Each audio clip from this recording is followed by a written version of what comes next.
So it is 6:01 here in New York City, a special edition of Fox and Friends on this Sunday. We are less than 48 hours away from Election Day, and both campaigns are back on the trail today, making their final push to the American voters. There's one appearance for the vice president, though. Trump and Harris still sit neck and neck in one of the tightest races for the White House that we have ever seen, spending most of yesterday speaking to voters in key battleground states. And today, both candidates are keeping their focus on the swing states. Former President Donald Trump is scheduled to make stops in Pennsylvania, North Carolina, and Georgia, while Vice President Harris has a rally planned in Michigan. Plus, last night, Harris was here in New York City with an appearance on Saturday Night Live. I wish I could talk to someone who's been in my shoes, you know, a black South Asian woman running for president, preferably from the Bay Area.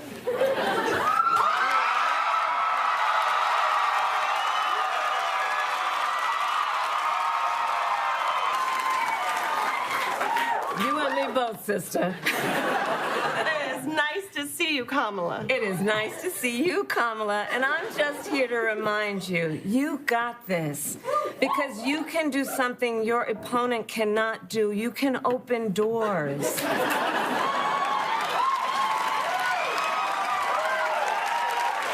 I see what you did there, like to a garbage truck, right?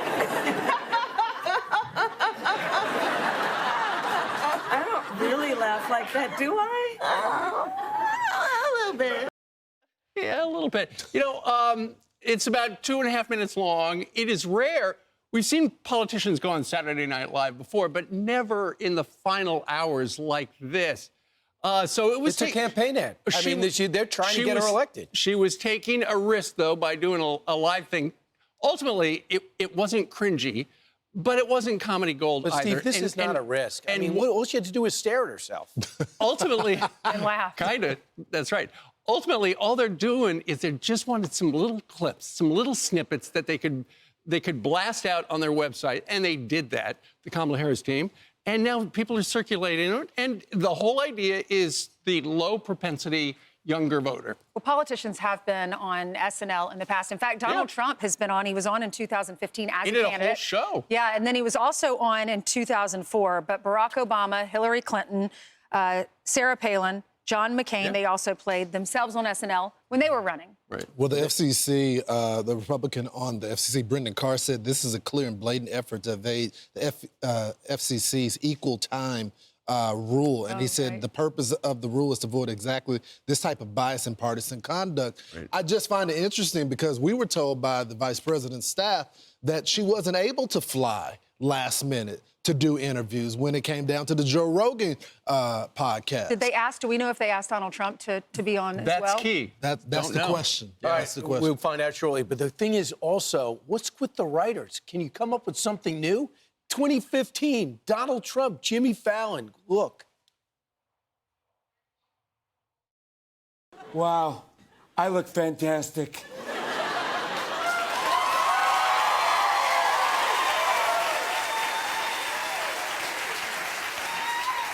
No, we look fantastic, and I mean really fantastic. All right, we've got a big interview with Jimmy Fallon coming up. But let's be honest, Fallon's a lightweight. No way he deserves to interview me. The only one qualified to interview me is me.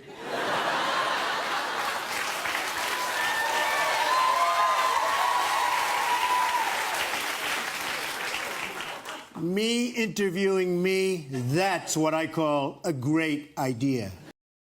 And it was such a great idea to do that. It's the same thing. Saturday Night Live essentially did this exactly the same thing. So it's those let's see if it podcasters, moves Stephen the needle. Miller writes this on the Daily Mail. Kamala Harris tempting fate by going SNL means there's a real possibility we get Maya Rudolph doing Hallelujah on a piano next week. Because remember, when they depicted Hillary Clinton, she was funny at a bar, she lost, and then the woman that played her, whose name eludes me. Kate McKinnon? Yeah, Kate McKinnon. She ends up singing Hallelujah the next week. This is after the whole nation or a portion of the nation mourned that Donald Trump won the election. With a lot of tears. Right. Makes us realize, my gosh, you're right, Brian, next weekend, hopefully, we will know who wins. Well, let's hope We'll on hope Wednesday. maybe Tuesday night. Hopefully we'll hope Tuesday it- night. You know, But you don't have any. next weekend we will know who the next president will be. Right, and we'll find out if it is the SNL will be the sports with the Madden cover that happens to every superstar you put on the Madden, he gets hurt the next year. We'll see if SNL is a hex. Well, you know what? She was right across the street. It's too bad she didn't drop by. Our door's always open. Meanwhile, Just saying. This morning we have live team coverage from the campaign trail. All right, let's see who's up with us. Jackie Heinrich is live in Michigan, screen left ahead of Harris's rally at Michigan State University. Meanwhile, Carly Shimkus, screen center, is catching up with Trump supporters already lining up outside a rally in Pennsylvania. But first, let's get to Aishah Hasnie, who is in North Carolina before Trump rallies in the Tar Heel state as a part of his battleground blitz. Hey, Aishah. Hey, good morning to you all. The former president is going to be nonstop for the next 48 hours. He's hitting up about 7 rallies across 4 different battleground states. And the ticket isn't just going after those swing states. They're also trying to expand the map in these final hours by hitting those blue-leaning states, including, as you mentioned, Virginia last night. Trump spoke to a huge crowd in Salem. That's a state that he thinks that he can swing this year. And running mate J.D. Vance will also be in New Hampshire today, along with Don Jr. Now, you can hear in Trump's final pitch here, he is messaging to suburban female voters. He's hoping the economy and border security will sway female voters. If they don't have me, they got millions of people pouring through and coming up to the suburbs. They say the suburban women. Well, the suburbs are under attack right now. When you're home in your house alone, and you have this monster that got out of prison. He's got, 6 charges of murdering 6 different people. I think you'd rather have Trump. So all of this comes as a new Des Moines Register poll comes out last night showing that Harris is beating Trump by 3 points in Iowa. Well, that sent shockwaves across the political spectrum. I've been talking with the campaign last night, and they're telling me that this poll is an outlier. They say that while it might be close in those battleground states, it is not close at all in Iowa. They're even questioning the timing of this release right before all of the Sunday shows so that everybody has to talk about it today. The campaign pointing to another poll instead, writing this: the Emerson College poll released today far more closely reflects the state of the actual Iowa electorate and does so with far more transparency in their methodology. That one actually has Trump up by 10 points. Again, that's in Iowa. So they are pushing back very hard, trying to get ahead of this before all those Sunday shows today. Back to you guys. Indeed, and we're one of the Sunday shows today. Thank you very much, The Des Moines, Aisha. Iowa poll, thank you so much. The Des Moines, Iowa Register poll does have Kamala leading by a few points, but the lady who the pollster was dead wrong. Yes, she was dead wrong in the GOP caucus. She had Nikki Haley beating Ron DeSantis, and she didn't have Donald Trump up as much as he was.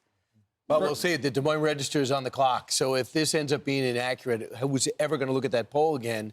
But he's 10 points up in Emerson. Right, So, 10 points in Emerson at the same time period. Right, and we're hearing from a number of pollsters, though, who are critical of the polls themselves because there's this thing called herding that a lot of pollsters are apparently doing this particular cycle. And what it essentially does is it makes it look like it is so close, it could go either way so that the pollsters don't look bad. Right. Ultimately, on Wednesday morning, we hope that's when we know the new president.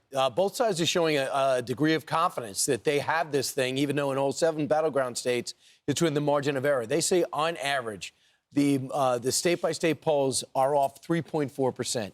Every single one of these polls are inside that. Well, you still have have half of the voters that still haven't voted. It's not election day You're right. yet, so it's still anybody's game. 70+ million. 80 to 90 million, I thought, you have 80 to 90? could be election day. And that's why you have to just assume Right. your vote could be the deciding vote.